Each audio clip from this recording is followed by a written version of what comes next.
В марте 2009 года, когда следователи прибыли на место крушения джипа Lexus, в котором погиб Медет Садыркулов, они обнаружили нечто, чего не должно было там быть. Среди обгоревших останков автомобиля, разбросанных документов и личных вещей, эксперты зафиксировали странную деталь — отсутствие части тела погибшего. Официальный протокол осмотра места происшествия содержал пометку, которую позже попытались замазать черным маркером, но под ультрафиолетовым светом читалось отчетливо. Обнаружено несоответствие анатомической целостности. Что именно отсутствовало? Почему эта информация была засекречена даже для родственников? И самое главное, куда делась эта часть тела, если свидетели утверждают, что видели белый сверток в руках человека в военной форме, покидавшего место трагедии за час до прибытия официальных служб? Медет Садыркулов не был обычным чиновником. Этот человек знал каждый секрет семьи Бакиевых, каждую финансовую схему, каждый компромат на оппозицию. Он был тем, кого в кулуарах власти называли «серым кардиналом». Человеком без официальной должности, но с абсолютным влиянием. Когда Курманбек Бакиев пришел к власти после тюльпановой революции 2005 года, именно Садыркулов выстраивал вертикаль контроля. Именно он знал, где хранятся документы о сделках с российскими компаниями. Именно ему доверяли переговоры с теми, кого нельзя было принимать в официальных кабинетах. Представьте себе человека, который держит в голове информацию стоимостью в миллиарды долларов. Человека, одно слово которого может разрушить карьеры десятков высокопоставленных чиновников. Теперь представьте, что этот человек начинает сомневаться в лояльности тех, кому служит. Зима 2008-го, весна 2009 года стали временем, когда внутри клана Бакиевых начались трещины. Жаныш Бакиев, младший брат президента, курировавший силовые структуры и негласно контролировавший наркотрафик через южные границы страны, требовал большего влияния. Максим Бакиев, старший сын президента, фактически управлявший экономикой через подставные компании, выстраивал собственную империю. А между ними стоял Медет Садыркулов. Человек старой закалки, который помнил времена, когда власть означала ответственность, а не только обогащение. Свидетели из ближайшего окружения вспоминают встречу в резиденции президента в феврале 2009-го, когда Садыркулов открыто заявил: «Мы превращаем страну в семейную лавочку». После этих слов в кабинете повисла тишина. Жаныш Бакиев, сидевший в углу, медленно поднял голову и посмотрел на Садыркулова взглядом, который один из присутствующих позже описал как «взгляд палача, выбирающего жертву». Что происходит с человеком, который знает слишком много и начинает представлять угрозу для тех, кто привык решать проблемы силой? Садыркулов понимал опасность. В последние недели перед трагедией он изменил маршруты передвижения, начал пользоваться разными автомобилями, дважды менял водителей. Его помощник вспоминает странный разговор за неделю до гибели. «Медет Сабирович сказал мне, если со мной что-то случится, знай, это не будет случайностью. У меня есть конверт. Он в надежном месте». Этот конверт так и не был найден. Но что в нем было? Компромат на Жаныша Бакиева? Документы о финансовых потоках семьи? Или нечто более опасное? Свидетельство о связях с организованной преступностью, которые могли разрушить не только карьеру, но и свободу целого клана. 8 марта 2009 года. Международный женский день. День, когда вся страна празднует, когда улицы полны людей, когда никто не ждет трагедий. Именно в этот день Медет Садыркулов вместе со своим помощником Сергеем Слепченко и водителем Кубанычбеком Джакыповым отправился в поездку по Чуйской области. Официальная версия гласит, они ехали на встречу с местными активистами оппозиционной партии Ак-Шумкар, но свидетели в селе Кокжар, где должна была состояться встреча, утверждают, никто Садыркулова там не ждал, никакой встречи запланировано не было. Тогда куда он ехал на самом деле? Телефонные переговоры Садыркулова за последние сутки перед гибелью были изъяты службой безопасности и засекречены. Один из операторов сотовой связи, пожелавший остаться неназванным, рассказал журналистам спустя годы. Последний звонок Садыркулов сделал не на киргизский номер. Это был международный код — Россия или Казахстан. Разговор длился 17 минут. Потом телефон выключился и больше никогда не включался. Около 18 часов 30 минут джип Lexus, в котором ехали трое мужчин, на высокой скорости вылетел с трассы на участке между селами Беловодская и Кокжар. Автомобиль перевернулся несколько раз, загорелся и полностью выгорел. Все 3 человека погибли на месте. Так гласит официальная версия. Но местные жители рассказывают другую историю. Пастух Асанбек Токтогулов, пасший овец неподалеку от места трагедии, утверждает. Он слышал взрыв еще до того, как машина вылетела с дороги.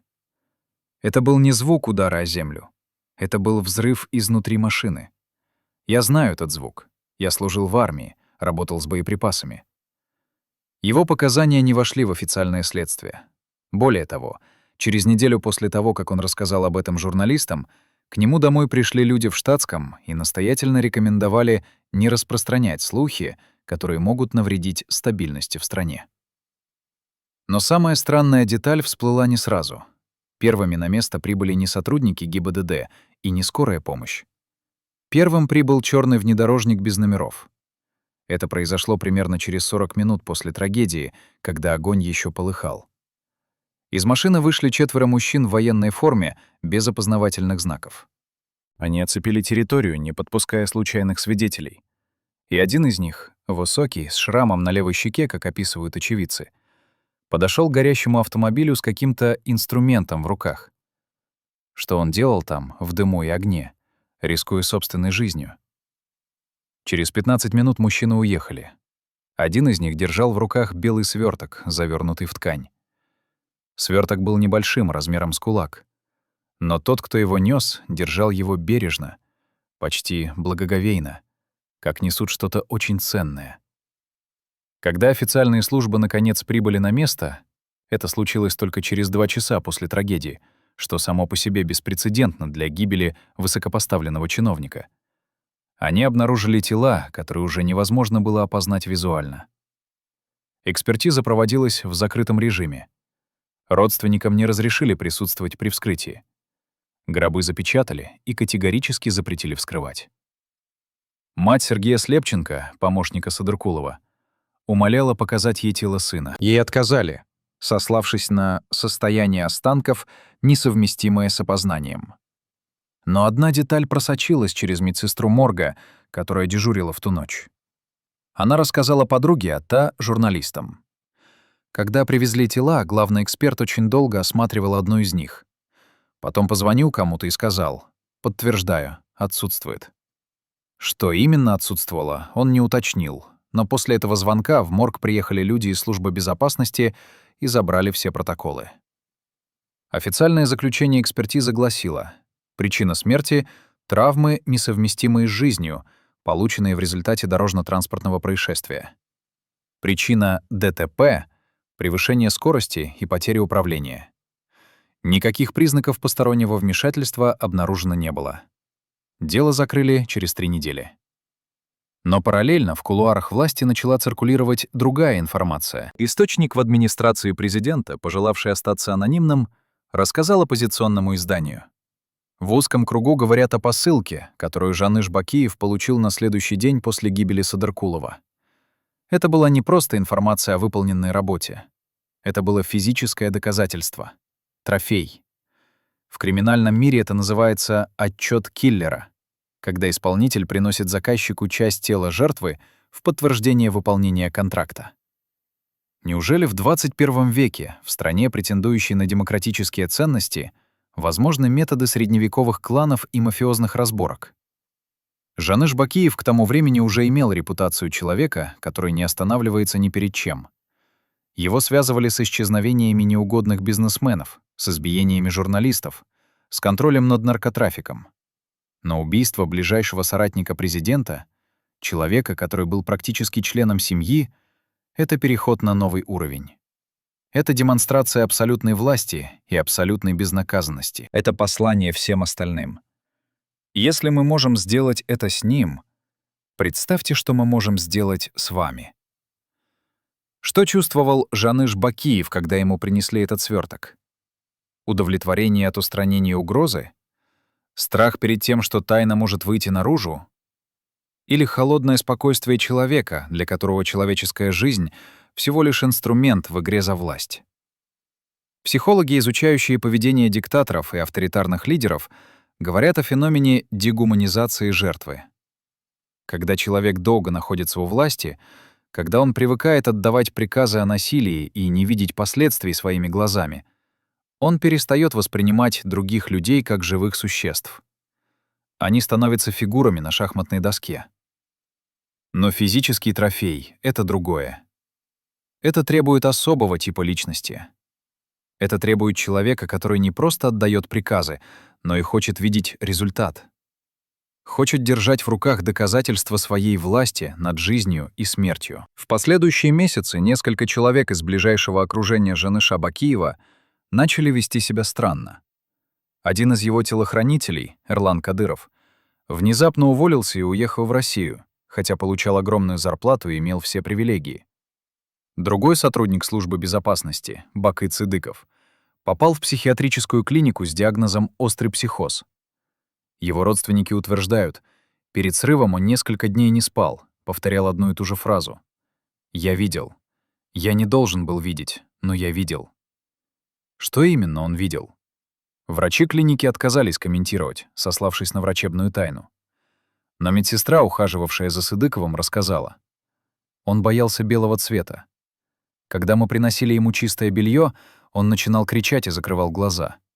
Говорил, что белая ткань пропитана кровью, хотя на самом деле она была чистой. Семья Садыркулова требовала независимого расследования. Они наняли частных детективов, обращались в международные правозащитные организации, пытались добиться эксгумации тела для повторной экспертизы. Все их попытки блокировались на самом высоком уровне. Адвокат семьи получил угрозы и был вынужден покинуть страну. Журналисты, пытавшиеся расследовать обстоятельства гибели, подвергались давлению. Одного из них, Алмаза Токтакунова, избили неизвестные в подъезде собственного дома. Избили профессионально, не оставив серьезных травм, но сломав дух. После этого он прекратил расследование и уехал в Казахстан. Перед отъездом он сказал коллегам: «Я понял одну вещь. Есть истории, за которые можно умереть. А есть истории, за которые умрут твои близкие.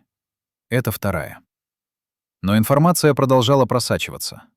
В 2010 году, когда режим Бакиевых пал после Апрельской революции, в резиденции Жаныша Бакиева нашли сейф. В этом сейфе, среди документов о финансовых операциях и компромата на политических противников, обнаружили странный предмет — стеклянную колбу с формалином, в которой находился фрагмент человеческой ткани. Экспертиза не проводилась. Колба разбилась при транспортировке, а содержимое было утилизировано как биологический материал неизвестного происхождения. Случайность? Или намеренное уничтожение улики? Сотрудник прокуратуры, участвовавший в изъятии имущества из резиденции, позже рассказал. Когда мы нашли эту колбу, старший следователь побледнел. Он взял ее в руки, посмотрел на свет и сказал: «Это не может быть правдой». Потом приказал всем выйти из комнаты.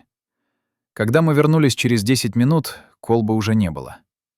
Он сказал, что она упала и разбилась. Но я не слышал звука разбитого стекла. Существует ли физическое доказательство того, что Медету Садыркулову отрезали палец или ухо и принесли Жанышу Бакиеву как трофей? Официально нет. Все улики уничтожены, все свидетели запуганы или мертвы, все документы засекречены. Но в криминалистике есть понятие «совокупность косвенных улик». Когда прямых доказательств нет, но есть десятки мелких деталей, которые складываются в одну картину. Странное поведение экспертов, запрет на эксгумацию, свидетельство о белом свертке, психоз телохранителя, колба в сейфе. Каждая деталь сама по себе может иметь невинное объяснение, но все вместе они рисуют картину, от которой стынет кровь. Почему это важно знать сегодня, спустя 15 лет после трагедии? Потому что методы, которые использовал клан Бакиевых, не исчезли вместе с их режимом. Потому что в постсоветском пространстве до сих пор существуют лидеры, которые считают, что власть дает право на любое насилие. Потому что история Медета Садыркулова — это не просто история одного убийства. Это история о том, как власть развращает абсолютно. Как она превращает людей в монстров. Как она создает систему, в которой человеческая жизнь не стоит ничего. И пока мы не признаем эту правду, пока мы не назовем вещи своими именами, эта система будет воспроизводиться снова и снова. Жанеш Бакиев сегодня живет в Великобритании. Он получил политическое убежище, несмотря на обвинения в организации убийств и коррупции. Он дает интервью, в которых представляет себя жертвой политических репрессий. Он утверждает, что все обвинения против него сфабрикованы. Но он никогда не говорит о Медете Садыркулове. Когда журналисты задают ему вопросы об обстоятельствах гибели серого кардинала, он либо уходит от ответа, либо прекращает интервью. Почему? Что он скрывает?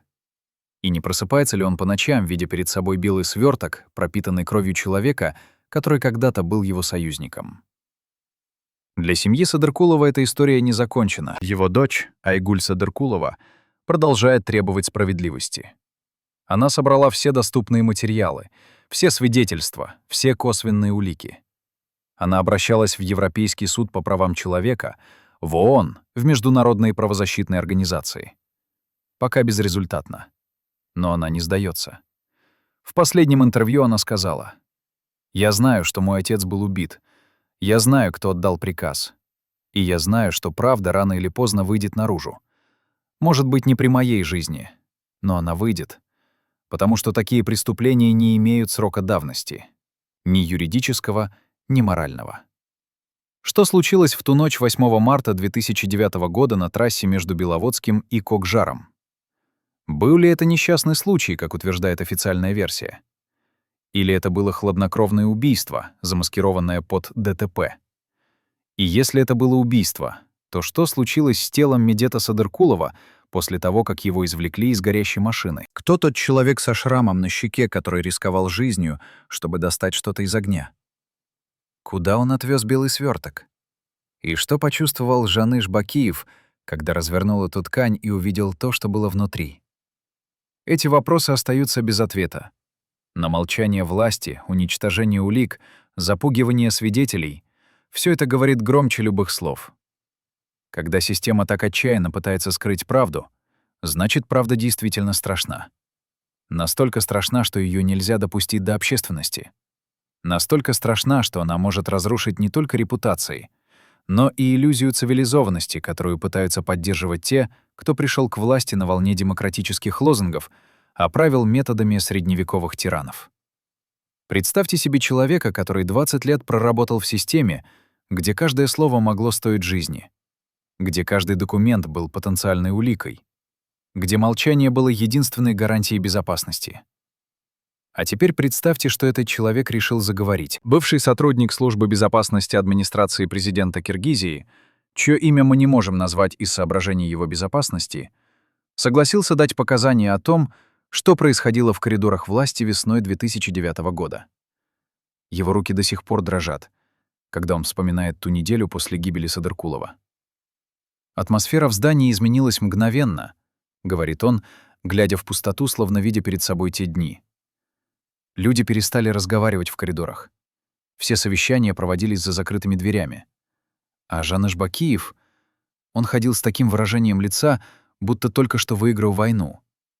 Не скорбь, не озабоченность потери соратника. Триумф. Холодный, жестокий триумф. Что знал этот человек? Что он видел в те дни? И почему он решил нарушить молчание только сейчас, спустя 15 лет? Наш свидетель вспоминает утро 10 марта 2009 года, через 2 дня после трагедии. В администрацию президента прибыл человек в штатском, которого он никогда раньше не видел. Высокий, спортивного телосложения, с характерным шрамом на левой щеке. Точно таким, как описывали очевидцы с места крушения. Этот человек прошел мимо всех постов охраны без проверки документов, словно был невидимкой для системы безопасности. Он поднялся на 3-й этаж, где располагался кабинет Жанеша Бакиева, и провел там около 40 минут. «Я дежурил в том крыле здания», — продолжает наш источник. Его голос становится тише, почти шепотом. «Когда этот человек вышел из кабинета, я случайно встретился с ним взглядом. Знаете, есть люди, в чьих глазах не видно ничего человеческого. Пустота. Абсолютная пустота. Я служил, я видел разных людей, но такого... Это был взгляд того, кто давно перешагнул черту, за которой нет возврата. Через 15 минут после ухода этого человека из кабинета Жаныша вызвали двух его ближайших помощников. Встреча длилась 10 минут. Когда помощники вышли, один из них был бледен как мел, второй держался за стену, чтобы не упасть. Что им показали в том кабинете?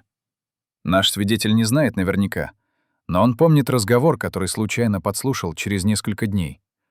Два сотрудника службы безопасности курили в служебном помещении, думая, что их никто не слышит. «Говорят, он хранит это в своем сейфе», — сказал один. «Как трофей?» — переспросил второй. «Хуже, как напоминание. Для тех, кто думает о предательстве». Когда наш источник вошел в помещение, разговор мгновенно прекратился. Оба сотрудника посмотрели на него с таким выражением, будто он застал их за совершением преступления. Больше они никогда не поднимали эту тему в его присутствии. Но семя сомнения было посеяно. Что именно хранилось в сейфе Жаныша Бакиева? Почему это вызывало такой страх у людей, которые по долгу службы должны были быть бесстрашными? Система власти, выстроенная кланом Бакиевых, держалась не только на деньгах и связях, но и на страхе. Страхе настолько глубоком и всепроникающем, что люди боялись даже собственных мыслей. Медет Садыркулов знал эту систему изнутри, потому что сам помогал ее создавать. Но к концу 2008 года он начал понимать, что создал монстра, которого больше не может контролировать. Его личный водитель, Кубанычбек Джакипов, который погиб вместе с ним в том роковом ДТП, рассказывал своей жене о странных изменениях в поведении босса. «Медет Сабирович стал параноиком», — говорила она журналистам после трагедии, прежде чем ее заставили замолчать. Он проверял машину перед каждой поездкой, менял маршруты в последний момент. Однажды велел Кубанычбеку остановиться посреди дороги, вышел, осмотрелся и сказал: «За нами следят». Кубанычбек ничего не заметил, но Медет Сабирович настоял на возвращении домой другим путем. Паранойя или обоснованный страх? Учитывая то, что случилось потом, второе кажется более вероятным. В последние месяцы жизни Садыркулов начал собирать страховку. Он понимал, что знает слишком много, и эти знания могут стать либо его защитой, либо его смертным приговором. Несколько источников, близких к семье, утверждают, он создал архив документов, компрометирующих высших должностных лиц страны. Контракты на поставку наркотиков через южную границу с участием силовых структур. Схема отмывания денег через подставные компании в России и Казахстане. Записи разговоров, в которых обсуждались заказные убийства неугодных бизнесменов и журналистов. Этот архив должен был стать его гарантией безопасности. Классическая схема «если со мной что-то случится, все станет достоянием общественности». Но где находился этот архив? Садыркулов был слишком умён, чтобы хранить его дома или в офисе. Слишком опытен, чтобы доверить его кому-то из близких. После его смерти спецслужбы перевернули вверх дном его дом, офис, дачу. Допросили всех родственников и друзей. Архив так и не нашли. Либо его не существовало вовсе, либо он спрятан настолько надежно, что остается недоступным до сих пор. Но была одна зацепка. За 3 недели до гибели Садыркулов встретился с человеком, которого никто не ожидал увидеть в Киргизии. Бывший офицер российской разведки, который после отставки занимался частным консалтингом для политиков постсоветского пространства. Встреча проходила не в официальном месте, а в частном доме на окраине Бишкека, принадлежавшем доверенному лицу Садыркулова. Соседи запомнили черный внедорожник с затемненными стеклами, который простоял у дома около 3 часов. Запомнили, потому что такие машины в их районе были редкостью. Что обсуждали два человека за закрытыми дверями? Один из вариантов, который циркулировал в узких кругах, Садыркулов искал способ безопасно покинуть страну вместе с компроматом. Россия могла предоставить убежище в обмен на информацию о деятельности американских спецслужб в регионе. Садыркулов, как глава администрации, имел доступ к таким данным. Но сделка не состоялась. Почему? Возможно, потому что Жаныш Бакиев узнал о переговорах раньше, чем они успели завершиться. Система прослушки в Киргизии в те годы была развита до абсурда. Телефоны всех высокопоставленных чиновников прослушивались, их передвижения отслеживались. Даже личные разговоры в собственных домах могли быть записаны. Садыркулов знал об этом и принимал меры предосторожности. Но даже самые опытные профессионалы иногда допускают ошибки. Технический специалист службы безопасности, который обслуживал систему прослушки, рассказал в частной беседе.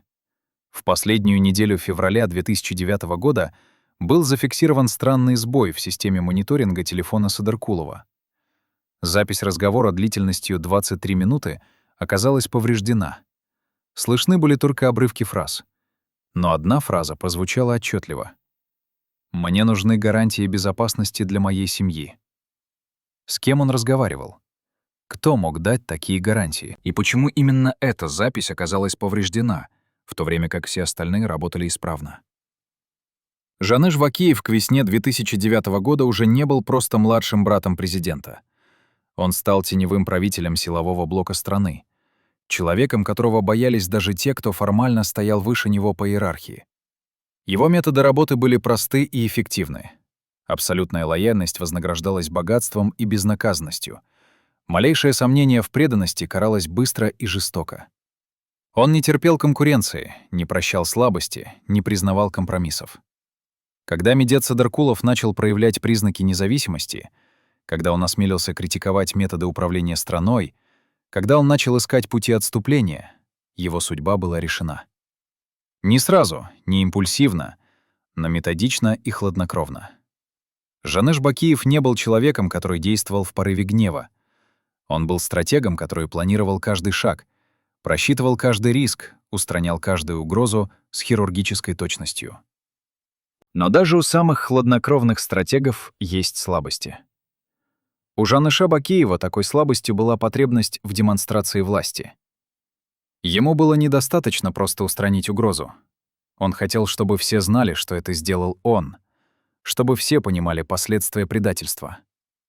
Именно поэтому, как утверждают источники, он настоял на получении физического доказательства смерти Садыркулова. Не просто отчёта о выполнении задания, не просто фотографии с места происшествия, а чего-то материального, чего-то, что можно держать в руках, что можно показать тем, кто думает о неповиновении. В криминальном мире такая практика известна давно. От средневековых палачей, приносивших головы казнённых своим господам, до современных наркокартелей, отправляющих части тел конкурентов в качестве предупреждения. Но в мире политики, особенно в стране, претендующей на демократические ценности, такие методы должны были остаться в прошлом. Должны были, но не остались. Свидетель, с которым мы начали эту главу, вспоминает еще одну деталь, которая преследует его до сих пор. Через неделю после гибели Садыркулова в администрации президента состоялось закрытое совещание руководителей силовых структур. Официальная тема — координация действий по расследованию обстоятельств трагедии. Но атмосфера на этом совещании была странной. «Люди сидели как на похоронах», — говорит наш источник. Но это были не похороны, коллеги. Это было что-то другое. Страх. Я видел страх в глазах генералов, которые прошли Афганистан, которые участвовали в спецоперациях, которые, казалось бы, ничего не боятся. Они боялись. Боялись человека, который сидел во главе стола и молча смотрел на них. Жаныш Бакиев не произнес на том совещании ни одной угрозы. Он вообще почти не говорил. Но его присутствия было достаточно. Послание было получено и понято. Система работает, предатели наказаны. Лояльность — единственный путь к выживанию. Но страх, как известно, плохой цементирующий материал для власти. Он держит систему вместе, пока сильна рука, которая его внушает.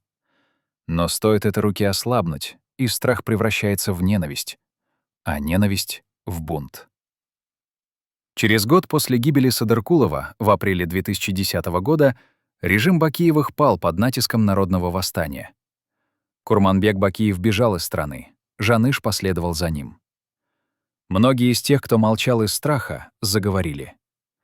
Но даже тогда, даже после падения режима, тема посылки для Жаныша Бакиева оставалась табу. Слишком страшной была правда. Слишком чудовищными были методы. Слишком глубоким был стыд за то, что такое могло происходить в их стране, при их молчаливом согласии. Медицинская экспертиза тел погибших в том ДТП проводилась в режиме строжайшей секретности. Главный судмедэксперт Киргизии того времени, который руководил исследованием, отказывается давать комментарии до сих пор. Но его помощник, который присутствовал при вскрытии, спустя годы рассказал в частной беседе о деталях, которые не вошли в официальный протокол. «Тела были обгоревшими, это правда», — говорил он, попросив не называть его имени. Но степень обгорания была неравномерной. У одного из погибших, мы определили, что это был Сидоркулов по особым приметам, были повреждения, которые не соответствовали картине автомобильной аварии. Какие именно повреждения? Помощник эксперта замолчал, потом добавил только: «Скажу так, некоторые травмы были получены постмортем, после смерти. Зачем кому-то нужно было наносить повреждения уже мертвому телу?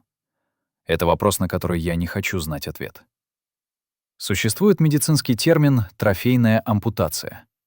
Он используется в криминалистике для описания случаев, когда убийца отрезает часть тела жертвы не по функциональным причинам, а как символический акт доминирования. Это явление известно с древних времен.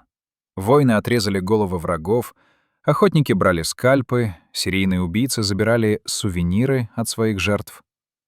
Психология этого акта сложна и многослойна. Это и утверждение власти над жизнью и смертью, и материализация победы, и способ продлить контроль над жертвой даже после ее смерти. В современном мире такие действия ассоциируются с психопатией, с крайними формами насилия, с пересечением последних границ человечности. Но что если такой акт совершается не психопатом-одиночкой, а по приказу человека, облечённого властью? Что это говорит о природе этой власти, о системе, которая такое допускает, о обществе, которое об этом молчит? Жаныш Бакиев, живущий сегодня в комфортабельном доме в пригороде Лондона, защищенный статусом политического беженца, никогда не ответит на эти вопросы. Он будет отрицать, уклоняться, обвинять своих обвинителей в политической мотивации. Но есть вещи, которые невозможно отрицать. Когда слишком много людей их видели, слишком много свидетельств сохранилось, слишком много деталей совпадает. Белый сверток в руках человека со шрамом, странное поведение экспертов, запрет на эксгумацию, колба в сейфе, психоз телохранителя, страх в глазах генералов. Каждая деталь — это кусочек мозаики, и когда складываешь эти кусочки вместе, появляется картина настолько чудовищная, что хочется отвернуться, закрыть глаза, сказать себе: этого не может быть. Это невозможно в 21 веке, в цивилизованном мире. Но это было. И молчание об этом — соучастие в преступлении. Семья Медета Садыркулова до сих пор ждет справедливости. Его дочь Айгуль создала фонд памяти отца, который собирает свидетельства и документы о его гибели. Она знает, что при ее жизни полной правды может не открыться. Но она верит, что рано или поздно архивы откроются. Свидетели заговорят без страха. Эксперты опубликуют настоящие протоколы. «Мой отец был не святым», — говорит она в интервью. Он участвовал в системе, которая была далека от идеала. Но он пытался изменить ее изнутри, и за это его убили. Не в честном бою, не в политической борьбе, а подло, жестоко, с демонстративным унижением даже после смерти. Я хочу, чтобы люди знали правду. Не ради мести, а ради того, чтобы такое никогда не повторилось. Повторится ли? История показывает, что пока преступления власти остаются безнаказанными, они повторяются снова и снова, в разных странах, в разных формах, но с той же сутью. Абсолютная власть развращает абсолютно, превращая людей в монстров, а государство — в машину насилия. Что вы чувствуете, узнав эту историю? Шок, отвращение, недоверие? Все эти чувства естественны. Но самое важное чувство, которое должно остаться после этого рассказа, это решимость никогда не позволить такому повториться. Решимость требовать ответственности от власти. Решимость не молчать, когда видишь несправедливость. Потому что каждое молчание — это маленькая победа тех, кто считает, что власть дает право на любое насилие. И каждый голос, требующий правды, — это шаг к миру, где человеческая жизнь имеет ценность, где власть служит людям, а не использует их, где справедливость не пустой звук, а реальность, за которую стоит бороться. Вообразите себе подземный мир, существующий параллельно официальной реальности. Сеть тоннелей, бункеров и секретных помещений под правительственными зданиями Бишкека, о которых не знают даже архитекторы, проектировавшие эти здания. Эти лабиринты строились в советское время как убежище на случай ядерной войны. Но после распада СССР они получили новое применение. Бывший инженер, обслуживавший коммуникации в административных зданиях, рассказывает историю, от которой кровь стынет в жилах. В феврале 2009 года, за месяц до гибели Садаркулова, его вызвали для срочного ремонта вентиляционной системы в подземном помещении под зданием администрации президента. Помещение это не значилось ни в одном официальном плане. Чтобы попасть туда, нужно было пройти через служебный коридор, спуститься по узкой лестнице за фальшивой стеной и преодолеть 3 стальные двери с кодовыми замками. Что он увидел там, в этом бункере, освещенном тусклыми лампами? Комнату, стены которой были покрыты фотографиями людей — политиков, бизнесменов, журналистов. На некоторых фотографиях стояли красные крестики. На одной из них был Медет Садаркулов. Кто составлял эти списки? Кто решал, кому жить, а кому умереть? И почему эти решения принимались в помещении, которого официально не существует? Инженер, чье имя мы не можем раскрыть из соображений его безопасности, вспоминает каждую деталь того визита с пугающей отчетливостью. Помещение было разделено на несколько зон. В одной стояли мощные серверы.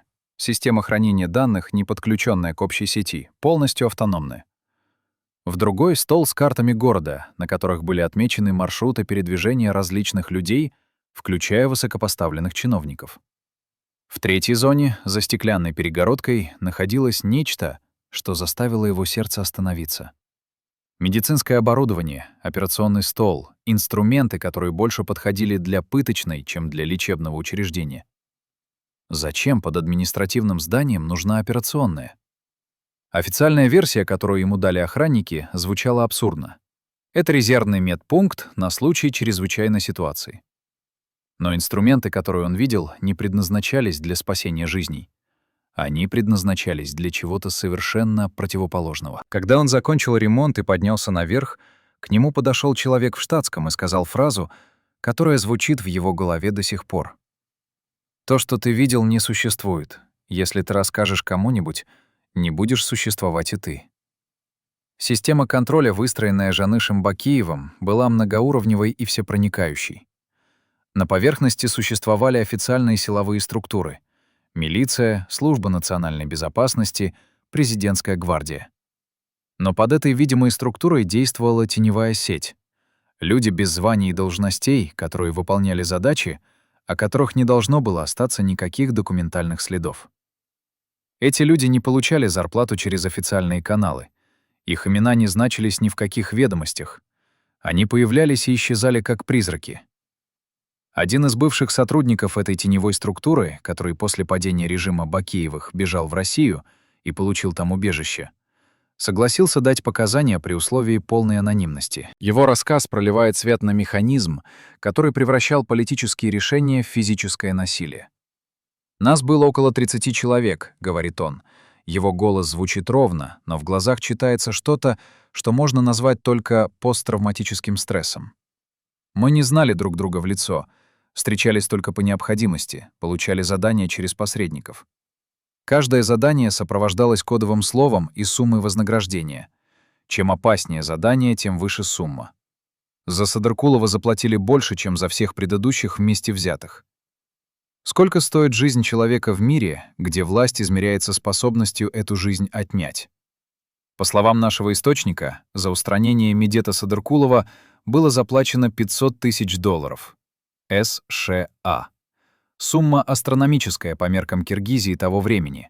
Сумма, которая говорит о важности задания и уровне риска. Деньги были разделены между исполнителями, но львиная доля досталась человеку, который координировал операцию. Тому самому человеку со шрамом на щеке, которого видели на месте крушения. Этот человек, по словам нашего источника, был легендой в узких кругах. Бывший офицер спецназа, прошедший Афганистан и Чечню. Человек без страха и без совести, для которого убийство было профессией, а не преступлением. Его называли просто «хирург». Не потому, что он лечил, а потому что работал с хирургической точностью. Никаких лишних жертв, никаких случайных свидетелей, никаких улик. Чистая работа. профессиональная работа. Работа, за которую платят большие деньги и которую заказывают только тогда, когда обычные методы не подходят. Планирование операции по устранению Садыркулова началось по меньшей мере за месяц до ее исполнения. Изучались маршруты его передвижения, привычки, слабые места в системе безопасности. Садыркулов был опытным человеком. Он понимал риски и принимал меры предосторожности. Но даже самая совершенная защита имеет бреши. Его слабым местом оказалась предсказуемость в непредсказуемости. Он часто менял маршруты, но делал это по определенной схеме. Он использовал разные автомобили, но предпочитал определенную модель.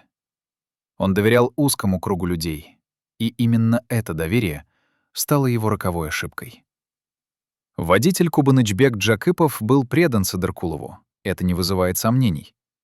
Но его брат работал в службе безопасности, и именно через него утекала информация о планах передвижения. Брат не знал, для чего используется эта информация. Ему говорили, что это рутинный мониторинг для обеспечения безопасности высокопоставленного чиновника. Он верил. Или хотел верить. Когда после трагедии он понял, что стал невольным соучастником убийства родного брата, он попытался покончить с собой. Его спасли, но рассудок его был сломлен. Он провел остаток жизни в психиатрической клинике, повторяя одну и ту же фразу: «Я не знал, я не знал, я не знал». 8 марта 2009 года было выбрано не случайно. Праздничный день, когда внимание служб безопасности ослаблено, когда на дорогах меньше патрулей, когда люди расслаблены и не ждут неприятностей. Садыркулов в тот день должен был встретиться с группой активистов оппозиционной партии. Так гласила официальная версия. Но наш источник из теневой структуры утверждает обратное. Встреча была фикцией, созданной специально для того, чтобы выманить Садыркулова из города. Ему позвонил человек, которому он доверял, и сообщил о срочной необходимости личной встречи в отдаленном районе. Тема встречи была настолько деликатной, что обсуждать ее по телефону было невозможно. Садыркулов поверил. Или не поверил, но решил рискнуть, потому что информация, которую ему обещали, стоила риска. Он сел в свой джип Lexus вместе с помощником Сергеем Слепченко и водителем Кубанычбеком Джакиповым и отправился в последнюю поездку своей жизни. Знал ли он, что едет насмерть? Чувствовал ли он, что что-то не так? Мы никогда не узнаем ответов на эти вопросы. Но одна деталь говорит о многом. Перед отъездом он позвонил жене и сказал фразу, которая звучит как прощание. «Если я не вернусь к ужину, знай, я люблю тебя и детей больше жизни». Техническая сторона операции была продумана до мелочей. В автомобиль Садыркулова было установлено взрывное устройство. Не мощное, не предназначенное для полного уничтожения машины, а точечное, рассчитанное на то, чтобы вывести из строя систему управления в определенный момент. Устройство было активировано дистанционно, когда джип проезжал опасный участок дороги с крутым поворотом. Водитель потерял управление, машина вылетела с трассы, перевернулась и загорелась. Но это был не конец операции, а только ее начало. Пока автомобиль горел, пока трое мужчин внутри умирали от травм и огня, на место уже спешила группа зачистки, те самые люди в военной форме без опознавательных знаков, которых видели свидетели. Их задача была не спасти, а завершить, убедиться, что никто не выжил, изъять определенные предметы, которые могли содержать компрометирующую информацию, и выполнить специальное задание, о котором знали только двое — исполнитель и заказчик. Человек со шрамом на щеке, хирург, лично руководил финальной стадией операции. Он подошел к горящему автомобилю, защищенный специальным костюмом, и провел внутри около 10 минут. Что он делал там, в дыму и огне? Свидетели видели, как он работал каким-то инструментом, как наклонялся над телами, как что-то отделял и помещал в белый сверток. Медицинская экспертиза позже подтвердит, что у одного из погибших, Медета Садыркулова, отсутствует часть тела.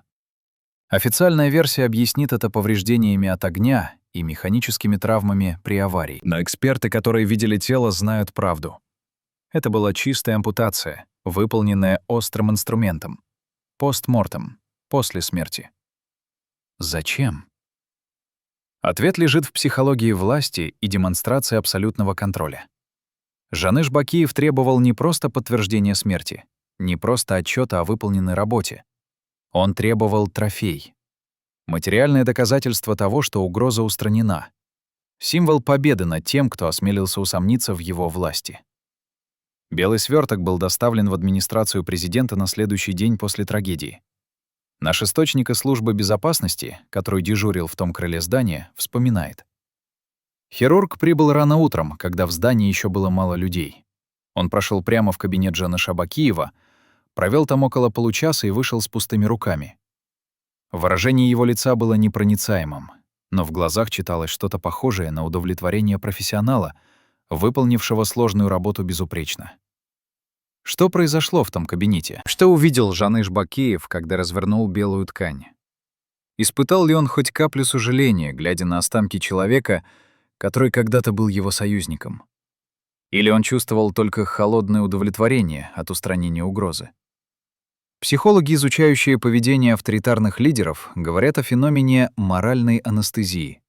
Состоянии, когда человек настолько долго находится у власти, настолько привыкает к насилию как инструменту управления, что полностью теряет способность к эмпатии. Жертвы перестают быть людьми и становятся просто препятствиями, которые нужно устранить. Трофей из человеческой плоти — это не проявление садизма. Это демонстрация полного отсутствия человечности. Но даже у самых бесчувственных людей есть моменты, когда маска спадает. Один из помощников Жаныша Бакиева, который был вызван в кабинет через час после визита хирурга, рассказывает о странной детали. На столе лежал небольшой стеклянный сосуд с прозрачной жидкостью. Формалином, как он понял позже. В жидкости находился объект, который помощник не смог рассмотреть детально, потому что Жаныш быстро убрал сосуд в сейф. Но он запомнил выражение лица своего босса в тот момент. Это было не торжество, не удовлетворение. Это было что-то другое. Смесь страха и возбуждения, как у человека, который перешел черту, за которой нет возврата, и одновременно осознает это и наслаждается этим. «Теперь все будут знать», — сказал Жаныш, запирая сейф. «Знать что?» — осмелился спросить помощник. «Что я не шучу. Что предательство имеет цену. И эта цена — не просто жизнь. Это нечто большее». Что он имел в виду? Унижение даже после смерти? Превращение человека в предмет? Демонстрацию того, что даже тело не принадлежит тебе, если ты перешел дорогу власти? Архивы службы безопасности Киргизии, которые частично стали доступны после падения режима Бакиевых в 2010 году, содержат документы, проливающие свет на масштаб системы контроля и насилия. Среди тысяч страниц отчетов, протоколов допросов, планов операций есть папка с грифом «Совершенно секретно», помеченная кодом «Операция чистка». В этой папке содержатся списки людей, которые рассматривались как потенциальные угрозы режиму. Список А — политики и общественные деятели, требующие постоянного мониторинга. Список Б — журналисты и правозащитники, деятельность которых необходимо ограничить. Список В — лица, подлежащие специальным мерам воздействия. Медет Садыркулов значился в списке В с пометкой «Критический приоритет». Рядом с его именем стояла дата — 15 февраля 2009 года, за 3 недели до его гибели. Это дата, когда было принято окончательное решение о его устранении. Кто принял это решение? Документ не содержит подписи, только кодовое обозначение «Лицо номер 1». В иерархии власти Киргизии того времени лицом номер 1 мог быть только один человек — Жаныш Бакиев. Но списки содержали не только имена. В папке были детальные досье на каждого человека из списка «Б». Досье Садыркулова занимало 47 страниц и включало информацию о его семье, финансовых операциях, контактах, передвижениях, даже медицинских записях. Особый раздел был посвящен уязвимостям, слабым местам, которые можно использовать для давления или устранения. У Садыркулова таких уязвимостей было несколько. Привязанность к семье, которую можно было использовать для шантажа, предсказуемость маршрутов передвижения, несмотря на меры предосторожности, Доверие к узкому кругу людей, среди которых могли быть информаторы. Но самой большой уязвимостью, как отмечалось в досье, была его вера в возможность изменить систему изнутри. Эта вера делала его опасным. Не потому, что он мог разрушить режим извне, а потому, что он мог разложить его изнутри, посеяв сомнения среди тех, кто еще сохранял остатки совести. Такие люди опаснее открытых врагов, потому что они подрывают моральную основу системы, показывая, что альтернатива возможна. В досье был также раздел под названием «Постоперационные меры». План действий после устранения объекта. Этот план включал контроль над расследованием, работу с родственниками, управление информационным полем, нейтрализацию возможных свидетелей. Каждый пункт был расписан с пугающей детальностью. Пункт 7 гласил: обеспечить получение материального подтверждения выполнения задачи для предъявления лицу номер 1. Материальное подтверждение. Эвфемизм, за которым скрывается чудовищная реальность. Пункт 8. Сохранить материальное подтверждение в защищенном месте для возможного использования в качестве средства психологического воздействия на других объектов списка Б. Другими словами, трофей должен был служить не только доказательством выполненной работы, но и инструментом запугивания. Показать его тем, кто думает о неповиновении.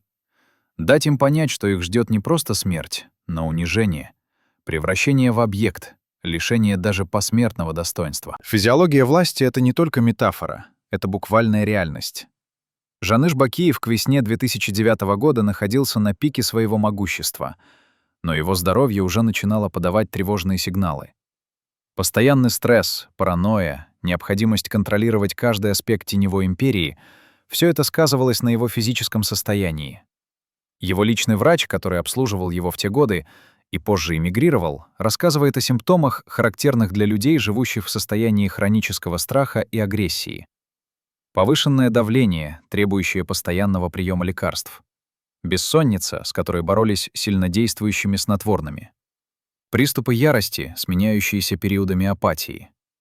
Параноидальные эпизоды, когда он требовал проверять пищу на яды, менять охрану, устанавливать дополнительные системы безопасности. Врач вспоминает один показательный случай. Через неделю после гибели Садыркулова Жаныш вызвал его среди ночи, жалуясь на боли в груди и затрудненное дыхание. Обследование не выявило серьезных проблем с сердцем. Это была паническая атака, психосоматическая реакция на стресс. Но что вызвало этот стресс у человека, который только что одержал победу над своим главным противником? Возможно, ответ кроется в психологии вины. Даже самые жестокие люди не полностью свободны от человеческих эмоций. Они могут подавлять их, рационализировать, прятать за маской холодной расчетливости. Но эмоции находят выход через тело. Бессонница, панические атаки, психосоматические боли — это способ подсознания сигнализировать о том, что что-то не так, что была пересечена черта, которую не следовало пересекать. Врач Жаныша Бакиева вспоминает, как однажды в состоянии полудрёмы после приема сильного снотворного его пациент бормотал что-то о белой ткани и руках, которые не отмываются. Классические симптомы посттравматического стресса или угрызений совести? Или просто побочный эффект лекарств? Врач не знает. Но он помнит, что после той ночи Жаныш потребовал увеличить дозу снотворного и добавить транквилизаторы. Химическое подавление эмоций, фармакологическое бегство от реальности. Последнее убежище тех, кто не может смотреть правде в глаза. Но самым показательным симптомом физиологии власти стало поведение Жаныша Бакиева в последние месяцы перед падением режима. Весной 2010 года, когда народное недовольство достигло критической точки, когда на улицы вышли тысячи людей, требующих отставки президента и его клана, Жаныш начал демонстрировать признаки того, что психологи называют параноидальным распадом личности. Он перестал доверять даже ближайшим соратникам, требовал ежедневных отчетов о лояльности каждого сотрудника службы безопасности, устраивал внезапные проверки, искал предателей там, где их не было. Его помощники вспоминают совещание, на котором он внезапно обвинил одного из генералов в подготовке заговора, не предоставив никаких доказательств, просто на основании интуиции. Генерал был арестован, допрошен и отпущен через сутки. Никаких признаков предательства найдено не было. Но инцидент показал, насколько хрупким стало психическое состояние человека, который привык контролировать все и всех. Когда контроль начинает ускользать, когда реальность перестает подчиняться воле, наступает коллапс. И этот коллапс может быть более разрушительным, чем любое внешнее давление. 7 апреля 2010 года, ровно через год и месяц после гибели Медета Садыркулова, режим Бакиевых пал. Президент Курманбек Бакиев бежал из страны, Жаныш последовал за ним. Когда революционеры ворвались в резиденцию Жаныша, они обнаружили картину спешной эвакуации. Разбросанные документы, открытые сейфы, следы уничтожения компрометирующих материалов. Но один сейф остался нетронутым. Тот самый, в котором, по свидетельствам, хранилась стеклянная колба с формалином. Сейф был вскрыт специалистами, и его содержимое изъято для следствия. Официально было объявлено, что в сейфе находились финансовые документы и личные вещи. Но один из участников вскрытия, пожелавший остаться анонимным, рассказал другую историю. В сейфе действительно была колба. Она стояла на отдельной полке, словно экспонат в музее. Рядом лежала записка, написанная от руки. Напоминание о цене предательства. Колбу изъяли, упаковали для транспортировки в прокуратуру. Но по дороге произошел инцидент. Машина, перевозившая вещественные доказательства, попала в аварию. Колба разбилась, содержимое было утрачено. Случайность? Или последняя операция по зачистке следов, проведенная теми, кто остался лоялен павшему режиму даже после его падения? Что осталось от истории Медета Садыркулова? Официальная версия о трагическом ДТП, которую никто не верит. Десятки свидетельств, которые складываются в картину заказного убийства. Архивные документы, подтверждающие существование системы устранения неугодных. И один вопрос, на который нет ответа. Где сейчас находится то материальное доказательство, которое было изъято из горящего автомобиля в ту роковую ночь 8 марта 2009 года? Было ли оно уничтожено вместе с колбой из сейфа? Или оно до сих пор существует где-то, спрятанное в архивах спецслужб, в частной коллекции бывшего силовика, в тайнике, о котором знают только двое — тот, кто спрятал, и тот, кто заказал? И если это доказательство всплывет когда-нибудь, если оно будет предъявлено суду, изменит ли это что-то? Вернёт ли это справедливость семье Садыркулова? Или правда о том, что произошло в ту ночь, навсегда останется погребённой под слоями лжи, страха и молчания тех, кто знает, но боится говорить? Представьте себе человека, который 20 лет хранил молчание, потому что знал, одно слово может стоить ему жизни. Человека, который был свидетелем того, о чем не принято говорить вслух, даже спустя годы после падения режима. Человека, который носит в себе тайну настолько тяжелую, что он разъедает душу изнутри, как кислота. Осенью 2021 года, когда мир был поглощен пандемией и политическими потрясениями, когда внимание общественности было отвлечено на другие события, этот человек наконец решился заговорить. Бывший следователь прокуратуры Киргизии, работавший над делом о гибели Медета Садыркулова в 2009 году, согласился дать показания при условии, что его личность останется в тайне до конца его дней. То, что он рассказал, заставляет пересмотреть всю историю той трагической ночи. «Я видел настоящий протокол вскрытия», — говорит он, и его голос дрожит не от старости, а от груза, который он нёс все эти годы. Тот протокол, который был предан огласке, — это фальшивка, написанная под диктовку людей из администрации президента. Настоящий протокол содержал детали, которые не оставляли сомнений. Это было не дорожно-транспортное происшествие. Это была казнь, замаскированная под несчастный случай. И самое страшное — я знаю, куда делась та часть тела, которую отрезали у Садыркулова. Я видел ее собственными глазами. Следователь вспоминает ночь 11 марта 2009 года, через 3 дня после трагедии, когда его вызвали в здание прокуратуры для срочного совещания. Совещание проходило не в обычном кабинете, а в подвальном помещении, куда допускались только люди с максимальным уровнем допуска. В помещении находились трое: генеральный прокурор, начальник службы национальной безопасности и человек в штатском, которого никто не представил. На столе лежала папка с грифом «Совершенно секретно» и небольшой металлический контейнер, похожий на те, что используют для транспортировки биологических материалов. Генеральный прокурор открыл папку и показал следователю фотографии с места вскрытия тел погибших. Фотографии были настолько детальными и шокирующими, что следователь почувствовал тошноту. На одной из фотографий было отчетливо видно: у тела Медета Садыркулова отсутствовал мизинец правой руки. Не оторван в результате травмы, не обгорел в огне. Отрезан чистым срезом, который мог сделать только острый инструмент в руках человека, знающего анатомию. «Это то, что вы никогда не видели», — сказал генеральный прокурор, забирая фотографии обратно. «Это то, о чем вы никогда не слышали. Это то, что не существует. Понятно?» Следователь кивнул, не в силах произнести ни слова. Потом человек в штатском открыл металлический контейнер. Внутри, в прозрачной жидкости, плавал человеческий палец. Зачем следователю показали это? Зачем рисковали, демонстрируя улику, которая должна была быть уничтожена? Ответ пришел через несколько минут, когда начальник службы национальной безопасности произнес фразу, объясняющую всю логику системы. «Мы показываем вам это не для того, чтобы вы знали правду. Мы показываем вам это для того, чтобы вы понимали цену правды. Есть вещи, которые нельзя расследовать. Есть люди, которых нельзя трогать. Есть истины, которые должны остаться погребенными. Если вы это понимаете, у вас будет долгая и успешная карьера. Если нет, ваша карьера закончится так же, как закончилась жизнь человека, чей палец лежит в этом контейнере».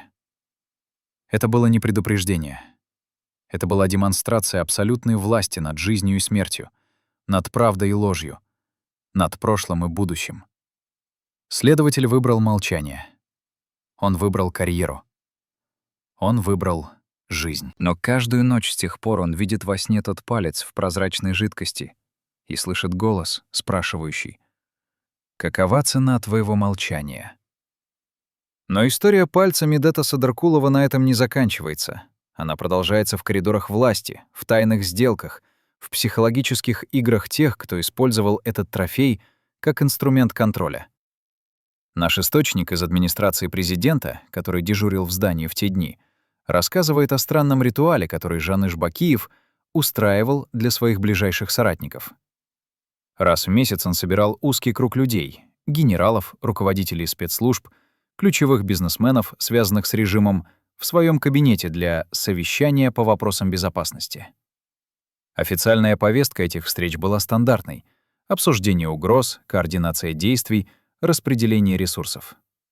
Но в конце каждого такого совещания происходило нечто, что превращало деловую встречу в ритуал запугивания.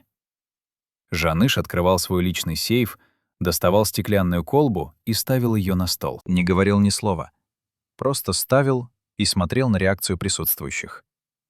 Некоторые отводили глаза, некоторые бледнели, некоторые пытались сохранить невозмутимое выражение лица, но их выдавали дрожащие руки, когда они тянулись за стаканом воды. Через минуту молчания Жаныш убирал колбу обратно в сейф и произносил одну и ту же фразу: «Господа, я рад, что мы все понимаем друг друга». Совещание заканчивалось, люди расходились, но послание было получено. Вот что случается с теми, кто забывает о лояльности. Психология этого ритуала глубже, чем может показаться на первый взгляд. Это не просто демонстрация силы. Это создание коллективной вины, связывание людей общей тайной, превращение свидетелей в соучастников. Каждый, кто видел эту колбу и промолчал, становился частью системы. Каждый, кто знал и не сказал, нес ответственность за преступление. Это древний механизм контроля, известный еще со времен тайных обществ и преступных кланов. Разделенная тайна — это разделенная вина, а разделенная вина — это гарантия молчания. Жаныш Бакиев интуитивно понимал эту психологию. Он не был образованным человеком в академическом смысле, но он обладал звериным чутьем на слабости людей, на механизмы страха и контроля. Колба с пальцем Садыркулова была не просто трофеем. Это был инструмент управления, более эффективна, чем любые приказы или угрозы, потому что она работала на уровне подсознания, на уровне первобытного страха перед смертью и унижением. Но у каждой системы контроля есть предел прочности. Весной 2010 года, когда на улицы Бишкека вышли десятки тысяч людей, требующих отставки президента Курманбека Бакиева и его клана, когда стало ясно, что режим рушится, Жаныш Бакиев столкнулся с проблемой, которую не мог решить силой. Его генералы начали колебаться. Его бизнесмены начали искать пути отступления. Его соратники начали тайно договариваться с оппозицией о гарантиях безопасности в обмен на переход на другую сторону.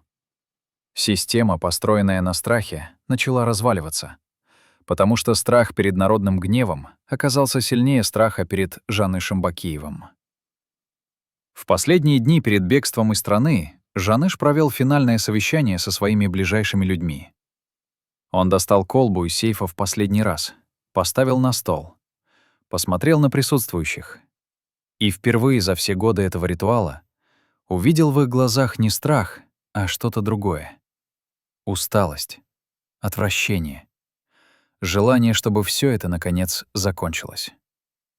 Один из генералов, самый старший по званию, осмелился произнести то, о чем все думали, но боялись сказать. «Жаныш, пора заканчивать этот спектакль. Мы проиграли. Пора уходить». Жаныш молча убрал колбу в сейф, запер его и забрал ключ. Через 2 дня он покинул страну, взяв с собой только самое ценное. Среди этого ценного была и колба. Или нет? Здесь история разветвляется на несколько версий, каждая из которых имеет своих сторонников и свои доказательства. Версия первая. Жаныш Бакиев действительно вывез колбу из страны и хранит ее до сих пор где-то в Великобритании, где он получил политическое убежище.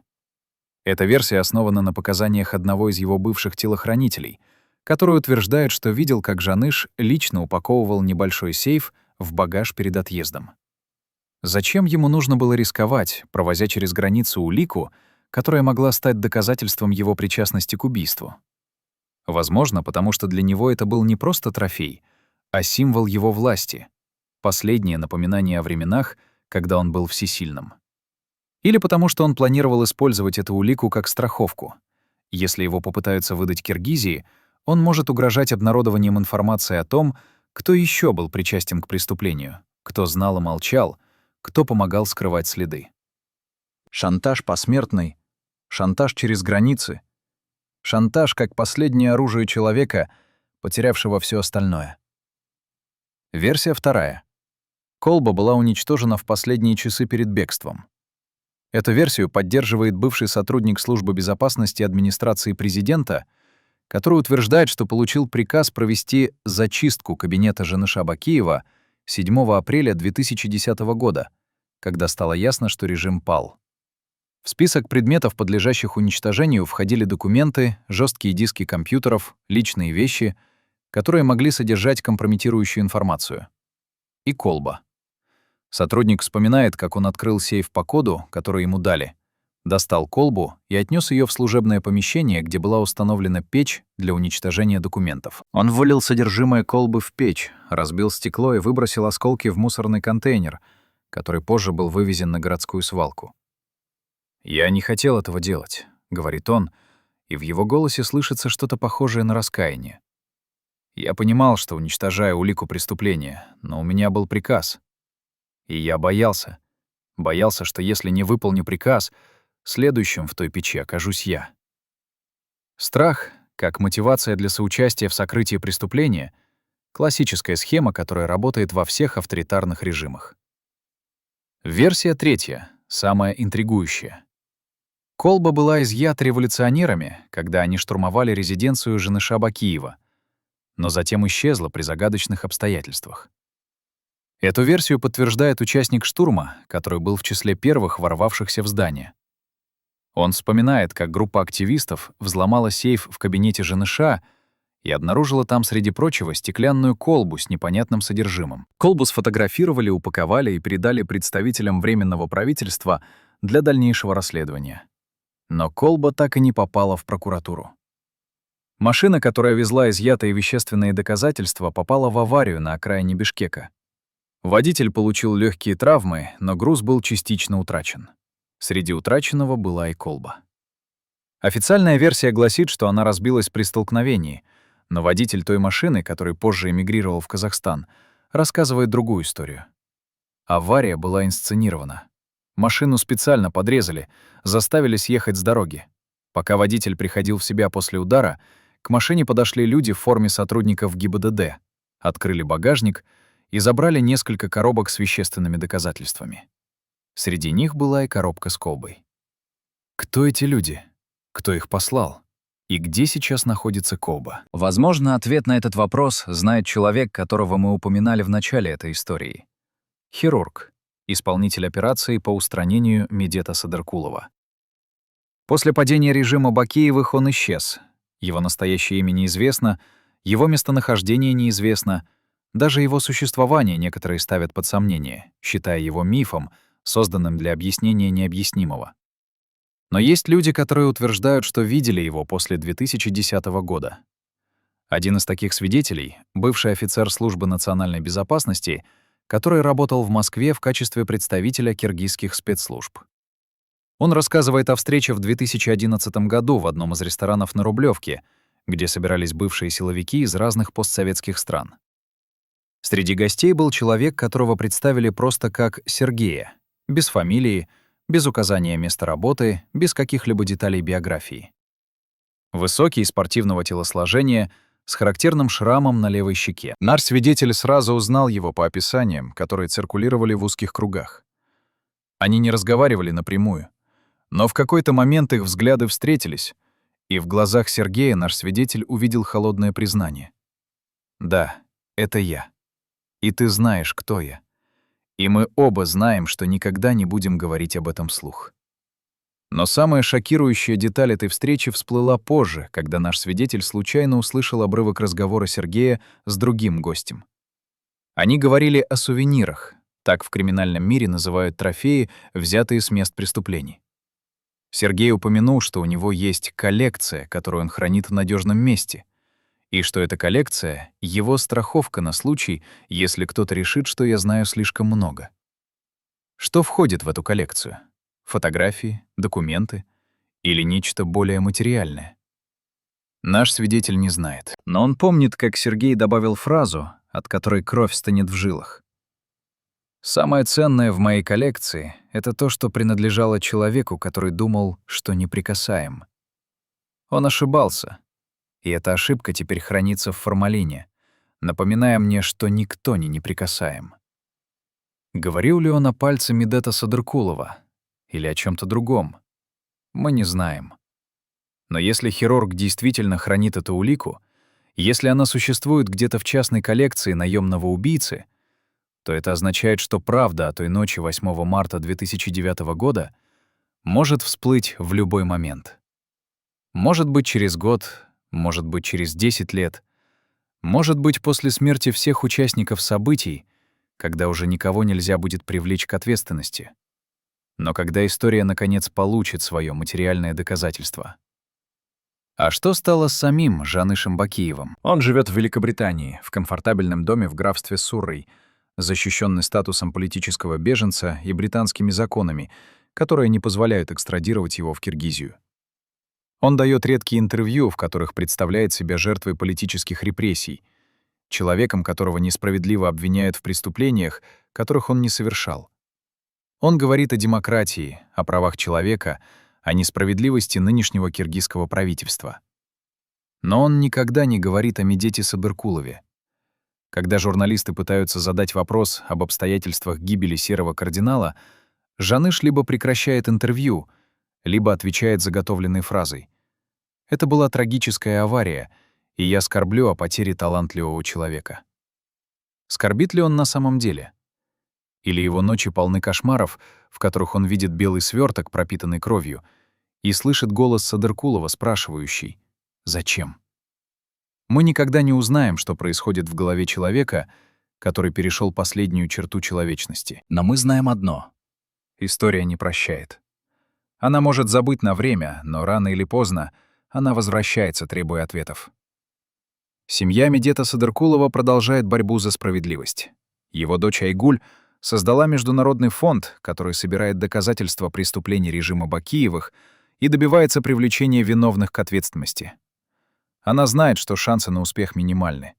Слишком много времени прошло, слишком много улик уничтожено, слишком много свидетелей запугано или мертво.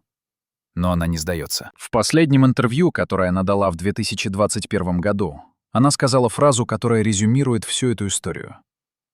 «Мой отец был убит не просто потому, что он знал слишком много. Он был убит потому, что он осмелился сказать правду власти. И его убили так, чтобы унизить даже после смерти, чтобы показать всем остальным. Вот что случается с теми, кто не молчит. Но они не учли одного. Правда не умирает вместе с человеком. Правда живет в памяти тех, кто любил его. Правда живет в документах, которые рано или поздно станут достоянием общественности. Правда живет в совести тех, кто молчал, но не может забыть. И рано или поздно эта правда выйдет наружу. Может быть, не при моей жизни, но она выйдет. Прошло 15 лет с той роковой ночи. Киргизия пережила еще одну революцию, еще одну смену власти, еще один виток политической нестабильности. Жаныш Бакиев стареет в своем английском доме, окружённый охраной и воспоминаниями.